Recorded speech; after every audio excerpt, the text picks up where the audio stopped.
y comme ton. Son trop mitomé. Mais ça plaît, il peut vivre à fond le béton. Bon, mais Jonas, c'est ça, nous mitomé. Au bout de mitomé, l'ami. Tu vois, mitomé, l'ami. Au bout de nous, les sous-soumis, c'est pata. Bon, Dieu te met pita au l'ami. Au bout de nous, mitomé, l'ami. Nati konji komi toto utu, mi jete wa keche mito. Nati konji komi toto utu, mi woto iha mito leto. Wikwa mi ma kawe ma yo, dena wume, ebron do acha bleblebe. Bena so mi ma na fo, odo da kai ma na fo bodo se, mioli tie kena mi. Mioli toni duye su tola mi. Jiwe wa honu ta mi toni jete wa fi. To Jésus Christ est dans un conseil comme nous de l'autre. Amen à Jésus. Amen. Quand la vie t'en fait le béton. Notre thème de ce matin. Il y a des sons pour le ma vie t'en met. On l'a fait sortir de notre livre. Bon, il y a dans un temps où on va patrouiller un manteau. Pourquoi tes plaies ne sont-elles pas guéries? Bon, quand tu as dit, maintenant, on va donner le béton. Thème sur lequel nous allons débattre ce matin. Oui, tu ne nommes pas tes paroles biologiques et spirituelles. Annonce toi akazametoko bibometoko. Amato yei dona, abato bibometon. Tu ne nommes pas ton père spirituel, ta mère spirituelle Pour méditant et chimirer. et tes parents biologiques. Honorer quelqu'un, cela veut dire quoi? C'est C'est de donner gloire à la personne.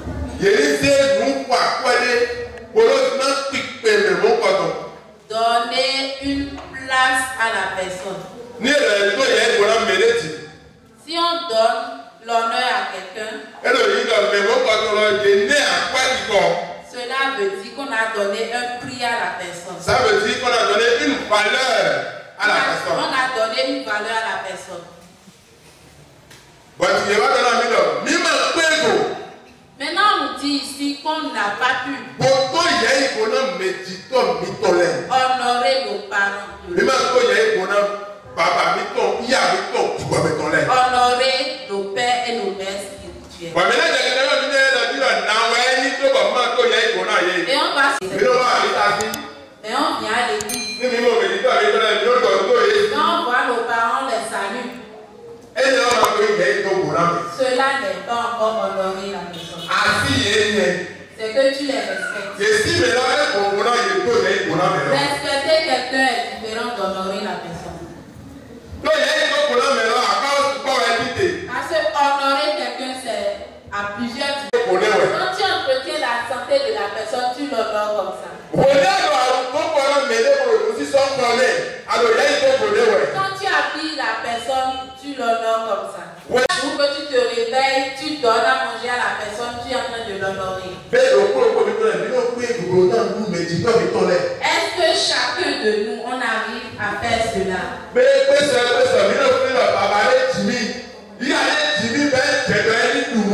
Est-ce que chaque jour, nous pensons à ce qu'on va faire? Comment on va faire? Comment on va faire pour que quand notre femme va sortir dehors, on va nous acclamer? Et on porte de bonnes choses. Et on mange de bonnes choses. Et on prend les comprimés à et on va à l'hôpital quand il le faut. Mais nos parents, on les délaisse. Nos parents spirituels, on ne les honore pas. Et quand c'est comme ça, c'est une malédiction. Nous allons ouvrir le livre des autres. Les autres 20, verset 12. Si tu veux notre beau, et on a donné l'auto, et il y a Notre père et ta mère, afin que tes jours se prolongent dans le pays que l'Éternel ton Dieu te donne. Amen. Est-ce que quelqu'un a entendu quelque chose? Si ton peuple, Honore ton père et ta mère. Que ta vie soit allongée sur terre. Que ta vie soit prolongé. Que ton commerce évolue. Que ta vie soit à l'aise. Il est important. C'est important. On donne honneur à nos parents. Même si ce parent est sorcier, même s'il est un voleur, même s'il est un soulard, même s'il cherche querelle par même s'il ne fait que bavarder de gauche à droite, c'est ton papa, c'est ta maman. Si Dieu ne dit pas oui, il ne va pas t'enfanter. Si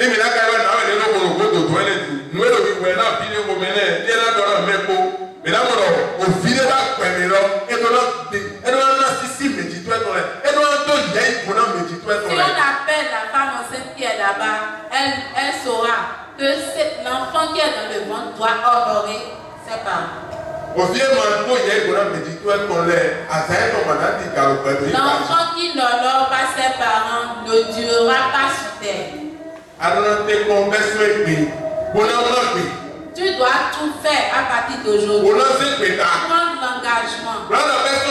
Et tu diras, tout ce que je vais trouver, je vais le donner à mes parents. S'ils sont déjà morts, celui qui le remplace là, c'est cette personne que tu vas appeler. Parce que d'autres disent que la maman est morte. Mais mon grand frère est là. Celui qui t'a entretenu depuis ton bas âge, la personne est là. Il faut que tu honores cette personne. Sinon, c'est une maladie. Sinon, c'est une maladie. Sinon, c'est la pauvreté. Sinon, tes plaies ne guériront pas. Mais on vient à l'église pour avoir la paix. On vient à l'église. Mais il y a des choses, si on ne comprend pas, on ne peut pas avoir la paix. Que le Seigneur nous aide. Nous allons ouvrir le livre de Deutéronome. Deutéronome 5, verset 16. Si d'autres bonhommes de beau, les Maumabonoué, Enéon, Anatoji, Bonunayonoué, Dotoé, Enana, Maumabonoué, Amen. Honore ton Père, Amen, comme l'Éternel, que l'Éternel ton Dieu te donne. Amen.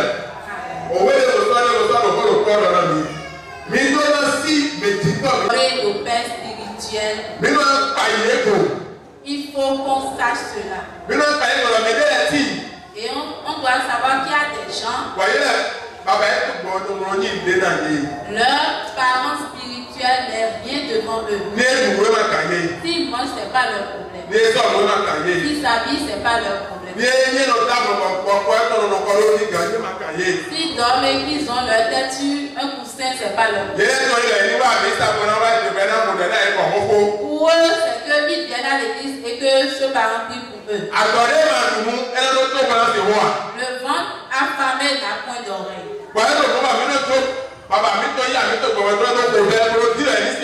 Et c'est ainsi on laisse ce parent spirituel là et on veut qu'il nous écoute. Quand tu nourris ton père, ta mère spirituelle, c'est à Dieu que tu donnes à manger.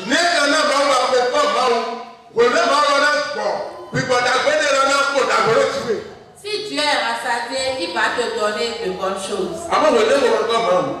Mais quand Dieu n'est pas rassasié, comment tu peux avoir? Chers frères et sœurs, il faut qu'on réfléchisse. Est-ce que je fais le meilleur? Est-ce que je fais ce que je dois faire? La chambre de mes parents, ce n'est pas en état. Et toi, tu as sur l'étage à côté. Est-ce que tu ne vois pas que tu enfreins les règles? Que le Seigneur nous aide. La personne qui n'a pas de gloire. Mais bon, quand on a vu à part le médicament, cette personne doit savoir que est-ce que les parents, je ne le fais pas comme il le faut. Tu es dans la souffrance. Tu es dans une condition pas possible. Tu es en train de faire des combats qui ne sont pas pour toi. Et tu ne t'en sors dans rien. Demande-toi si ce côté-là, j'ai pu vaincre. Toi qui es salarié. Quand tu prends ton salaire à la fin, quand tu enlèves la dîme, tu enlèves tes petits. Quand tu penses au point à tes parents, tu dis, ah, je vais prendre ceci pour aller les voir. Ou bien tu dis, eux, ils ont déjà tout fini. C'est maintenant moi je suis venu. Je ne peux pas encore prendre le peu que j'ai. Même si tes parents sont riches, n'importe comment. Le peu que tu as, il faut leur donner. Parce que quand on donne à une mère ou à un père, et il dit merci mon enfant, c'est une grande prière. Mais quand tu ne le donnes pas à ton père, tu ne le donnes pas à ta mère, tu ne le donnes pas à ton pasteur, et il réfléchit. Et dit, mais j'ai un enfant. Mais j'ai un enfant. Et ma vie est ainsi. C'est une malédiction. Que Dieu nous. Nous allons ouvrir le livre d'Éphésiens. Éphésiens 6, verset 2. Éphésiens 6, verset 2. Ton père et ta mère, c'est le premier commandement avec une promesse. C'est nous comptons et Maudo. Bodo apade Tiowayi. Si tu es notre Amen. Amen. C'est les Maoubé Soudo. Honorer son père et sa mère. Si tu es notre Et ce commandement est accompagné d'une promesse. Bon, c'est nous dit Maintenant, cette promesse est remplie de bénédictions. D'une vie heureuse. Et d'une longévité. Lorsque tu n'honores pas tes parents, est-ce que cette promesse s'accomplira? Celui qui honore ses parents.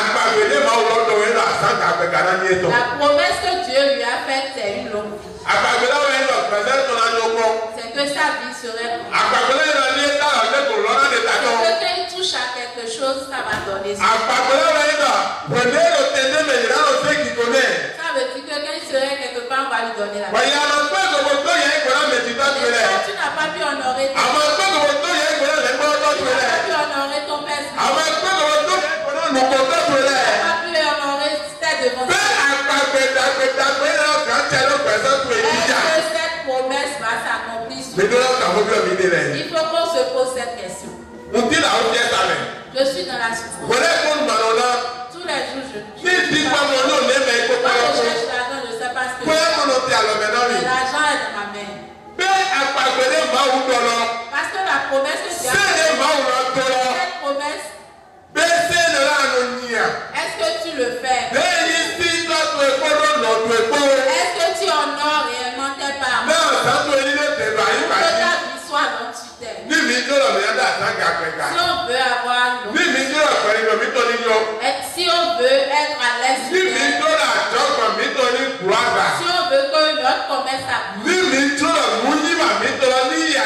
si on veut que ce qu'on prend et pour qu'on nous donne le nom à cause de ça, nous devons honorer. C'est essentiel. C'est obligatoire. Parce que quand on ne fait pas cela, c'est la chicotte de la mort que Dieu nous dit. Quand tu n'honores pas tes parents, comment tes plaies seront-elles guéries? Comment tu peux avoir l'évolution? Comment tu peux avoir la vie? Et d'autres vont jusqu'à dire, cette personne ne peut pas être mon, il ne peut pas être mon papa. Il n'est pas intellectuel. Il n'est pas joli ou beau. C'est un illettré. Il ne peut pas sortir avec moi. Celui-là ne peut pas sortir avec moi. Celui-là est bête. Même si ton papa est sorcier, et il est en train de manger tous tes petits frères, pour toi là, tu dois faire sortir. Parce que ce merci qui te dit, c'est bon pour toi. Mais avant que tu n'entendes cela, tu dois poser tes pas. Tu dois prier sur ce que tu veux. Tu plonges ça dans le sang de Jésus. Et quand tu lui donnes cela, il va amener ça. Et ça va détruire le chemin. Ta vie va toujours être. Comme Dieu l'a dit de le faire, il détruit les choses. Et tu vas dire, je vais le fuir. Non. Tu dois le donner. Non, c'est pas ça. Tu dois honorer tes parents. Exemple de Cham. L'enfant de Noé. Noé a été saoulé. Et jusqu'à il est devenu nul. Mais Cham, il a vu le papa. Au lieu d'honorer le papa, il a appelé les petits frères et grands frères. Il venait voir notre papa et il est nul. Et il a dansé. Quand ces petits frères sont venus voir cela, ils ont pris un pas et ils ont fait un achat reculé. Et ils ont couvert le papa. Ils ont honoré leur papa. Et quand l'alcool est parti, et le papa a su ce qui s'est passé, il a maudit Cham. Il a dit, tu seras esclave des esclaves. Si on voit tout ce qui se passe dans le monde, on va voir que c'est tous les Africains qui sont parce qu'on est devenu esclaves des esclaves. Et il dit à Sel et Japheth, chaque jour vous allez évoluer. Chaque serait votre esclave. Pour que cela ne soit pas ainsi pour nous, nous devons nous révolter. Et nous allons dire au Père, au Père, ceux qui on est resté, ceux qui nous avons appris, c'est que qui nous a donné la connaissance, nous devons l'honorer. Obligatoire. C'est obligatoire. Quand on ne le fait pas, c'est une quand on ne le fait pas, c'est une maladie. Quand on ne le fait pas, c'est la souffrance. Quand on ne le fait pas, c'est les pleurs. C'est pas uniquement les ennemis. Mais nous-mêmes sommes ennemis pour notre vie. Parce que ce que nous sommes en train de marcher selon ce tu vois ton pasteur porter des habits. Et toi tu souris. Et tu parles de lui. Et tu dis que la dîme qu'on lui donne ne le suffit pas. Les enfants qu'on fait ne le suffit pas. Le salaire qu'on lui donne ne le suffit pas pour qu'il mange et qu'il s'arrête.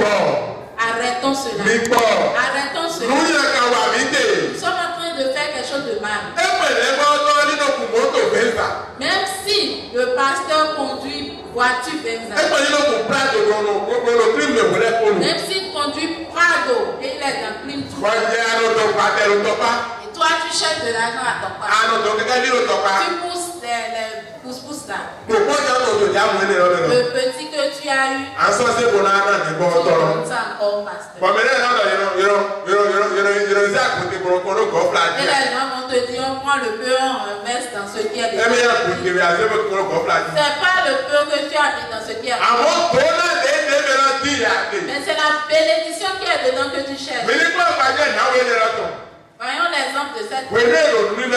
Quand on connaît l'offrande dans la Bible, c'est ce qui lui reste qu'elle a donné. Mais quand elle a fini cela, allez voir la bénédiction qui suit.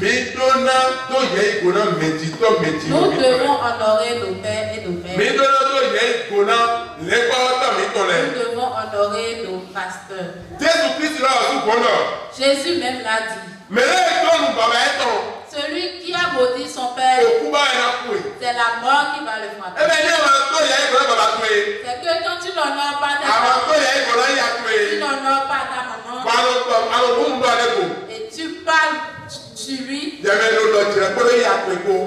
qui te disputes avec ta maman, toi qui te disputes avec ton papa, tu vas jusqu'à tu mets un bâton sur lui. Tu vois sa vie et tu te moques. Et tu dis ma vie ne serait pas ainsi. Si tu sais que ta vie ne serait pas ainsi, que cela reste à ton cœur. Mais tu le dis dehors. Tu vas jusqu'à tu déchires la vie de ta maman. Comment tu le fais? Tu parles de sa nudité. Tu parles de comment elle est saine. Tu parles de comment elle ne peut pas. Tu parles de comment elle ne te donne pas. Tout cela, c'est que tu es en train de... Et Jésus l'a dit que c'est la mort qui suit. Que Dieu nous délivre. Nous allons ouvrir le livre de Matthieu. Matthieu 15, verset 4. Matthieu 15, verset 4. Si tu es bon, tu es beau, mais Canada, nous y a ton abino ton roi et ni oui. Amen. Celui qui va enchaîner sur ses parents ou son patron ou chez celui chez qui la personne chez qui il vit. Ou bien celui qui l'a reçu comme enfant, il ne le reconnaît pas. Mais quand la personne l'a vu, la personne dit, ah, si on entretient cet enfant, il deviendra quelqu'un. Mais il a pris, il a entretenu, et il est grand, et il devient quelque chose. Il doit regarder. Même si ses parents sont enviés, celui-là qui lui a montré le chemin, il doit penser à celui-là et l'honorer. Parce que quelqu'un fait pas cela, même s'il va en haut n'importe comment, il va tomber. Même si la personne ne le dit pas, n'importe quelle évolution qu'il a, il finira par chuter. C'est pas moi qui le dis. C'est la Bible qui l'a dit. C'est Jésus-Christ même qui l'a dit. Chers frères et sœurs, prenons la décision. Prenons la décision. À partir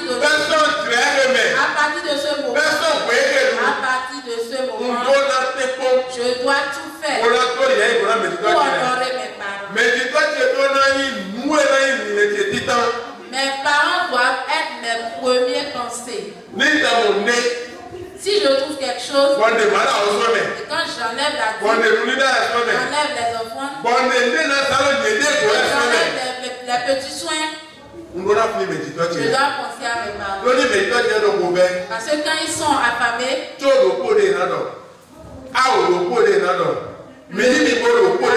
la seule supplication qu'ils vont faire, ça devient une malédiction. Que Dieu n'ose même pas. Nous allons tout faire pour honorer nous. L'enfant qui se dispute avec sa maman, il se dispute avec sa maman. Cet enfant doit sortir de ça. prendre la décision de sortir. Et demander pardon à Dieu. Demander l'aide du Seigneur. Et il m'a dit, Seigneur, aide-moi. Avant, c'était dans la connaissance. Mais maintenant, je le sais. Je sais qu'on n'insulte pas les parents. Je ne me moque pas d'eux.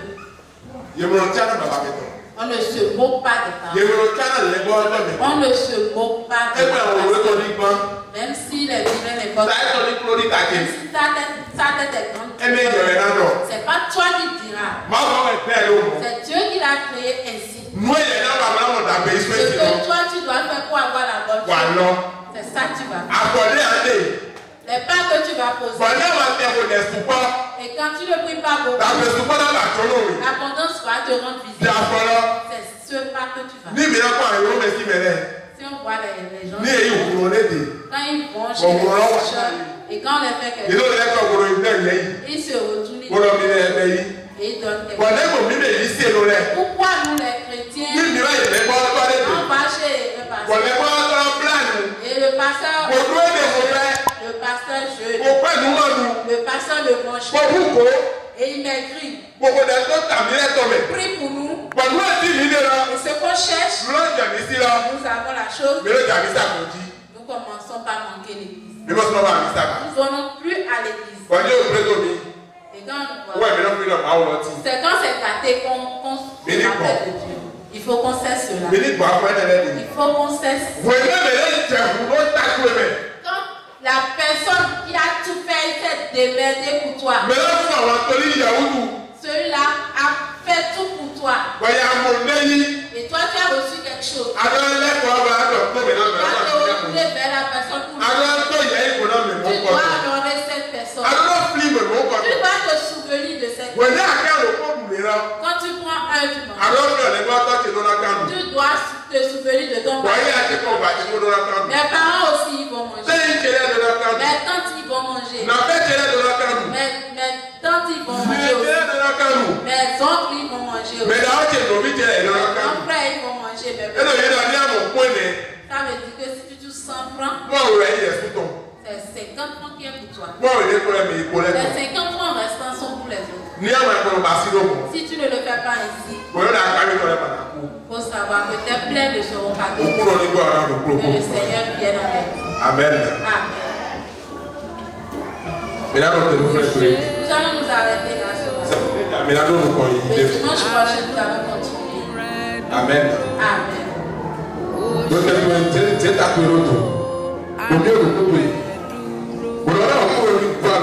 Et à Dieu de t'aider. Seigneur, aide-moi. Seigneur, aide-moi. Parce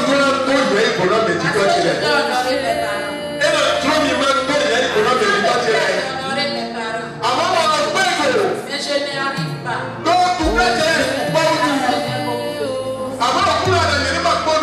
ne veux pas regarder cela. Je vais penser dans la souffrance. Et honorer mes parents. Aide-moi à le faire. Prie aussi au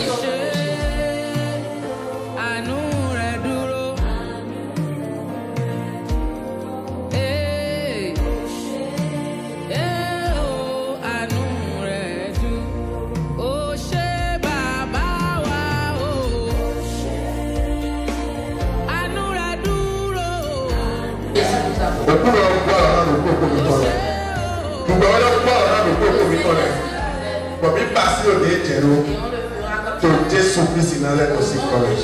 Fún pẹ́rẹ́ àwọn òkú wọn lọ.